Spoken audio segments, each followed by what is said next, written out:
पनवेल मतदारसंघात भाजप विरुद्ध ठाकरे गट अशी लढत रंगतेय। मात्र या ठिकाणी भाजपचं पारडं जड दिसतं आणि त्यामुळे इथले संभाव्य आमदार कोण आहेत ते पाहणं महत्त्वाचं असेल।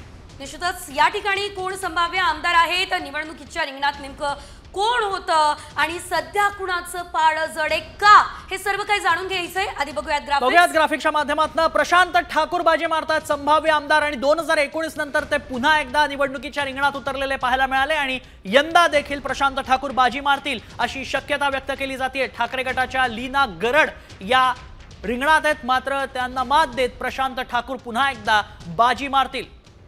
आणि निश्चितच आपण जर बघितलं तर पनवेल या ठिकाणी स्वतः उद्धव ठाकरे यांनी लीना गरड यांच्यासाठी सभा घेतलेली होती। मात्र सलग 2 टर्म प्रशांत ठाकूर या ठिकाणी आमदार आहेत आणि पुन्हा एकदा तेच आमदारपदी विराजमान होणार असं कळतंय। मात्र नेमकं असं का, जाणून घेऊयात आमच्या प्रतिनिधींकडून।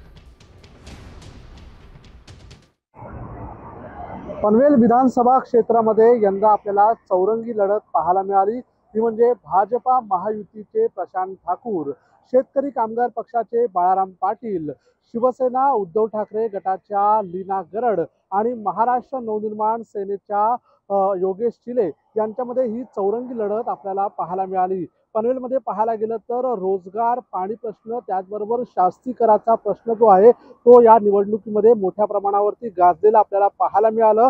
एकूणच मतांचं पाहिलं तर महाविकास आघाडीमध्ये पडलेली उभी फूट यामुळे मोठ्या प्रमाणावरती मतविभाजन जे आहे ते महायुतीमध्ये झालेलं आपल्याला पाहायला मिळालं।